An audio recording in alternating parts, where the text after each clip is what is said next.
Reka ntware omugisha ogu okuramusya abantu mwena abareeba Nkore Media kandi nesiima management eya Nkore Media, manager DM webare ab'obuheereza kandi n'emirimo mikuru ey'okutukorra na munonga itwe abari omu field ey'okweshongora. Mukama akuheereze omugisha. Mwebare abantu mwena abarikukunda Nkore Media n'obuheereza bwayo bwona ab'okutandikira naho burikukoma. Nitubasiimira kimwe tutiine bugumo na bwakiro.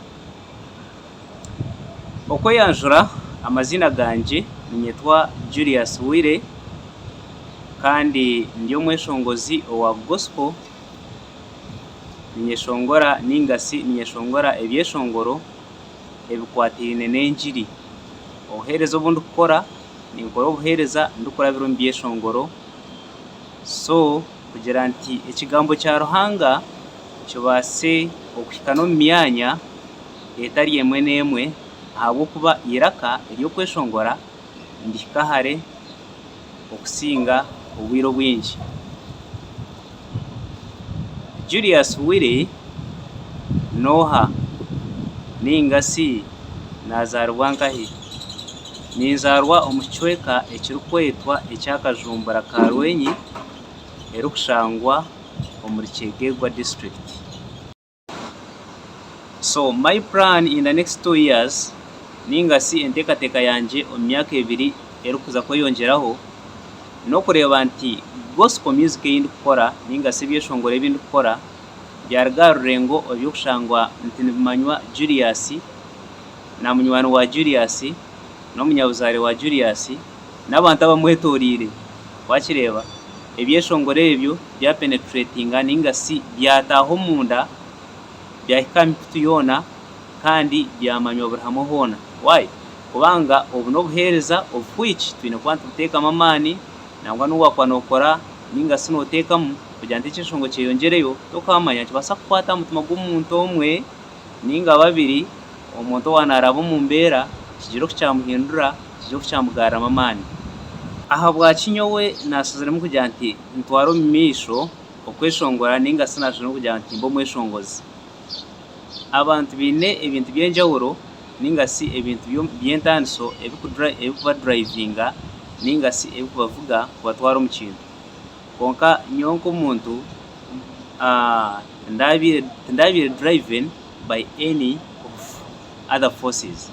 Konka hariho okushanga nti omuntu kusanga nti hari ekintu ekikuba kiri sealed within you, okashanga nti ekintu kiri omuri iwe, okahurra ekintu okukyehurramu, okahurra oti nimbaasa kukora ekintu eki kurungi, okahurra oti nantakoze ekintu eki amazima garwo it's not me. So hati nyowe okweshongora nimbeera aho nkiteekateekaho ngira nti nanteshongwire, something is missing. Naamara izooba nkakwata erindi nteshongwire nangwa kyakuba kitari ekyeshongoro eki naarekodingire mpurra nti completely hari ekintu ekikuba nikiburaho hariya. So it's passion, it's part of me. Nimpurra nyine kuba ninkora ekintu ekyo tikizire nye mwabazyo ninga tikizire izo ninga sitimbire drive n'okugira ati ndebera abantu bakikora bandwagon effect no. Konka n'ekintu okushanga nti ekintu nanka kiri omuri iwe. So niyo ensonga bwaki naasaba kugira nti reka mbe omweshongozi ahabw'okuba nkaba ninkyehurramu. Yes, n'amazima nyine collaboration ngacollaboratingaho n'omweshongozi omwe orikwetwa Ben Dola. Twakora ekyeshongoro ekirikwetwa Yanjagara. Ekyeshongoro ekyo mainly tukaba nitugamba aha rukundo ya Yesu, rukundo ya Ruhanga ei yatugiriire ekamureetera n'okwihayo omwana we omwe wenka kugira nti nyowe niiwe tubaase kuyambibwa kandi tufune amagara. So egyo niyo koraba enyine kandi nkagikora n'omweshongozi ogu. So it's a very good song. Wakisakinga YouTube namikutendizo yoona ekusupplyinga audio amazima garugo isa kukwisa omugisha. So mwene ekintu kwenda kugambira abahagizi banje abarikumanya nti nibamanya Julius Wire kandi bakunda ebyeshongoro byeye kandi babihurra bibakoramu omurimo. Nyenda kubamanyisa nti nanye tinshutami kirimu ninyongeramu amaani inyongera kuteeka, inyongera kuhandika ebyeshongoro ebirungi ndikuyamba omwoyo orikwera. So ninkiriza nti omu bwire oburikwiza gospel music industry omu Western Uganda and world at large, amazima garigo nituza kugiteeka aha level ndiizo ahabw'okuba Mukama owo turikuheereza n'omuhwezi witu kandi ariho kutuyamba. So nimbamanyisa nti ebyeshongoro birungi ebindi biri omu muhanda.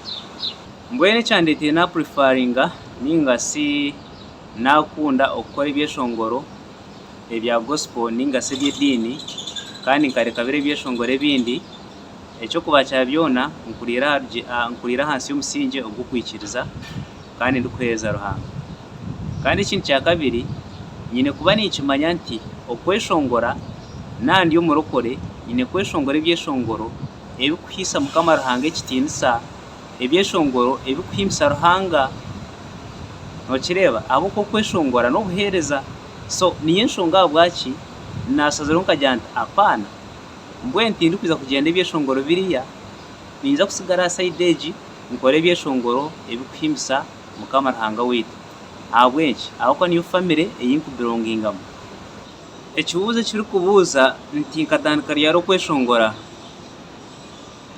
Nkatandika okweshongora omu bwire obu bwa corona, meaning that 2020 nibwo nagira nti yes reka ekintu kitandike kandi nkora obuheereza obu officially.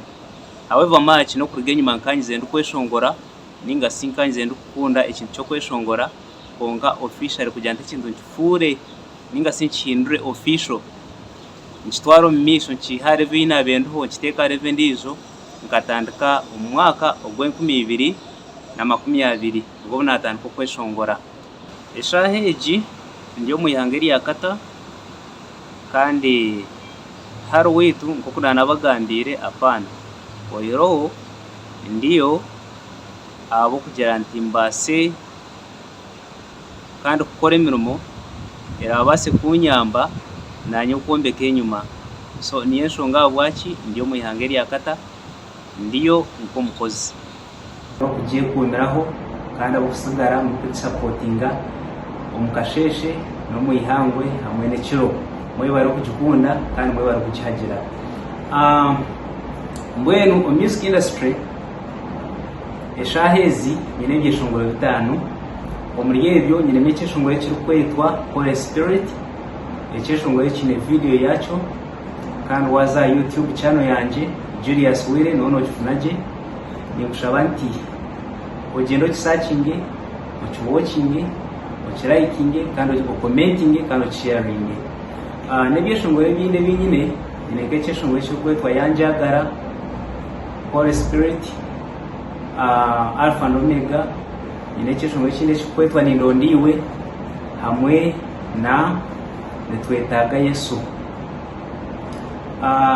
Ninkaho kubaasa kushanga ebyeshongoro byaitu nobaasa kubishanga aha YouTube na stores zone ezindi ezokubaasa kufuniraho audio music.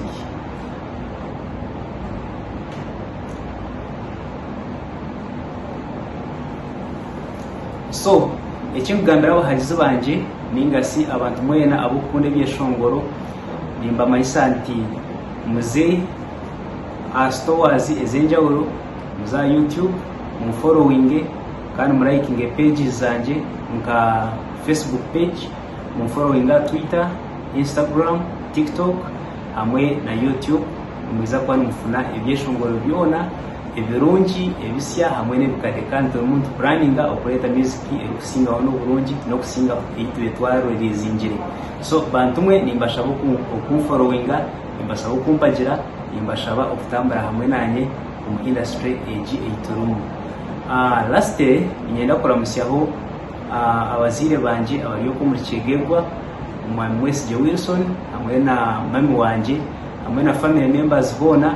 Nindamusyaho banywani banje, nindamusyaho abantu abokuhagira music yanje, nindamusyaho team Julius Wire Music imbakunda munonga kandi nindamusyaho abantu mwena abokusupportinga music ya Western Uganda mwebare okutusupportinga, mwebare okukunda ekintu kitu kya Western. Mukama abahumugisha. Lastly indamusya munywani wanje kandi promoter wanje DM Swaga Nkore Media hamwe na Nkore Comedian Team, mwena imbakunda munonga. Mwebare I win my enemies in your name. May the Holy Spirit come around me. May the Holy Spirit come and lift me. May the Holy Spirit come protect me. Father, I will always worship you, my Lord. May the Holy Spirit come around me. May the Holy Spirit come and live.